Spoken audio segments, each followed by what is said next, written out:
आदरणीय झारखंड के मुख्यमंत्री महोदय जी, सबसे मैं पहले आपको प्रणाम करता हूं एवं झारखंडी जोहार करता हूं। आज हम मजबूर होकर के बोल रहे हैं और आप भी इस बात को जान रहे हैं। जिस प्रकार से आप चुनाव के समय परेशान थे और हम लोग झारखंडी मुख्यमंत्री समझ के जिस प्रकार आपका समर्थन किया और आपका सरकार बनाने का कार्य किया, आज यह उम्मीद नहीं थी। हम लोगों को यह उम्मीद ज़रूर थी कि जैसे ही सरकार बनेगी हम लोगों को सम्मानजनक मानदेय मिलेगा, परंतु आज जस का तस स्थिति है। सारे जगह पर काम हो रहे हैं, हर एक जगह पर कार्य हो रहा है, परंतु आज तक पारा शिक्षक के बारे में आपके द्वारा कोई ठोस निर्णय नहीं लिया गया, तो यह बहुत ही दुर्भाग्य की बात है। और जिस प्रकार से झारखंड में सारे राजनीतिक पार्टियां पारा शिक्षकों से सिर्फ राजनीति करने का कार्य किए हैं, और मैं मानता हूं कि पारा शिक्षक के नेतृत्वकर्ता में भी बहुत बड़ी कमी हुई है कि लोग अपने अपने स्वार्थ में आज पारा शिक्षक को इतना दूर भविष्य को भेज दिया गया है, जो कि अब लगता है कि किस प्रकार इनका भविष्य सुधरेगा वह तो ऊपर वाले ही जानते हैं। परंतु मैं एक झारखंड के लाल होने के नाते आपसे भी निवेदन करना चाहता हूं कि पारा शिक्षक ने सभी को देख लिया झारखंड में, और मैं आपको बताना चाहता हूं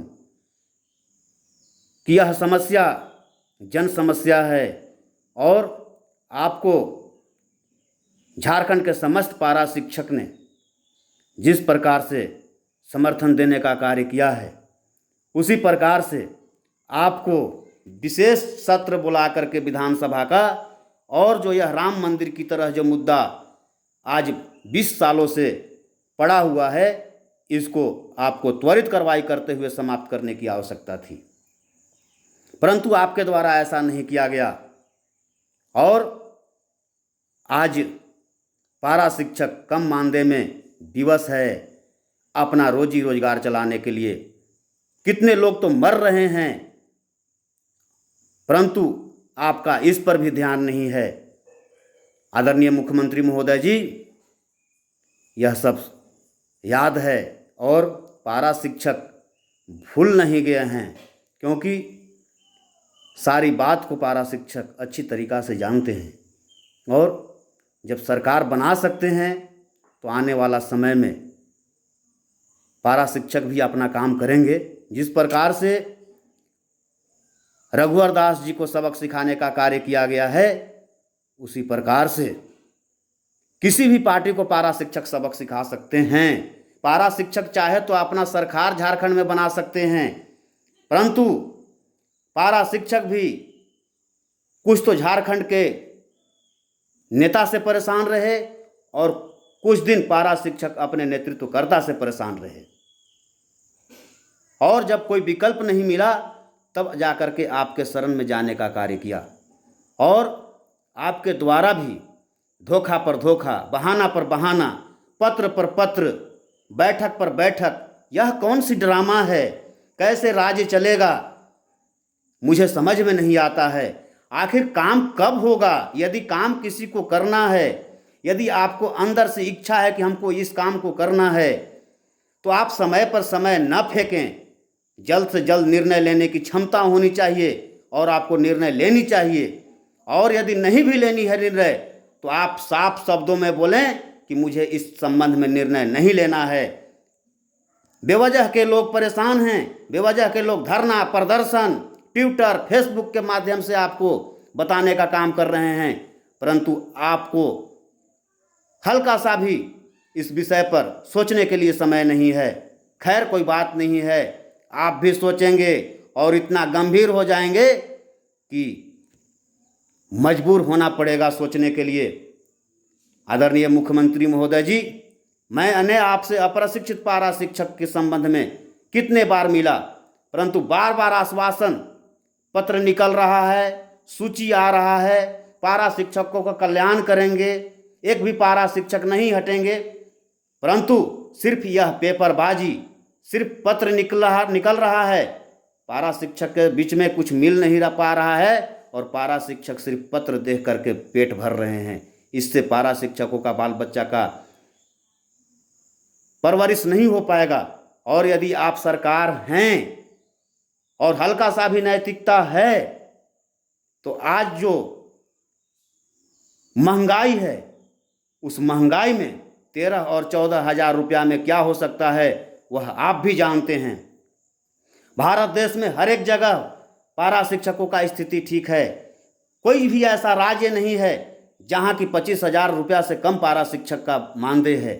कम से कम जीवन यापन करने के लिए 25 से 30 हज़ार रुपया होना चाहिए। मैं यह बात नहीं कह रहा हूं कि आप सरकारी मास्टर सबको बना दें, परंतु मैं यह जरूर बात करूंगा कि सम्मानजनक मानदेय जरूर मिलना चाहिए। और आपके द्वारा भी बोला गया था कि मैं समान काम का समान वेतन लागू करूंगा और सारे लोग को सम्मान देते हुए उन्हें स्थायीकरण करने का काम करूंगा।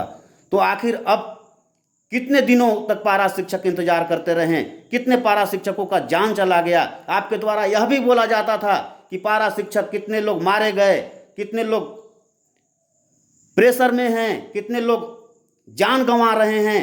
और आज जब आपकी सरकार बनी तो इस पर कोई सुध नहीं लिया जा रहा है। तो यह कैसा न्याय है, मैं आपसे पूछना चाहता हूं।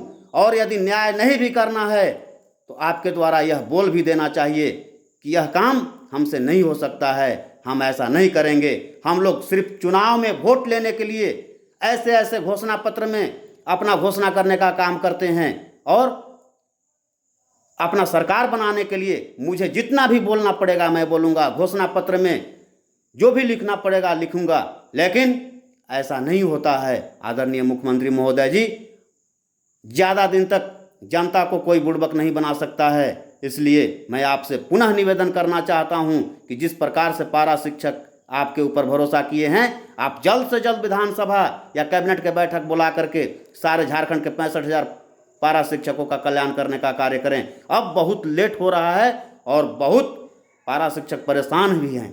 इसलिए मैं आपसे करबद्ध प्रार्थना करना चाहता हूं कि जितना जल्दी हो सके आप निर्णय लें, और वह क्षमता आप में है तो आप किसका इंतजार कर रहे हैं? मुझे तो यह समझ में भी नहीं आ रहा है। इसलिए झारखंड के आदरणीय हेमंत सोरेन जी, मुख्यमंत्री जी से मेरा निवेदन होगा, करबद्ध प्रार्थना होगा, आरजू होगा, विनती होगा कि आप इस विषय पर स्वतः संज्ञान लें और कड़ा निर्णय लेते हुए, क्योंकि झारखंड के यह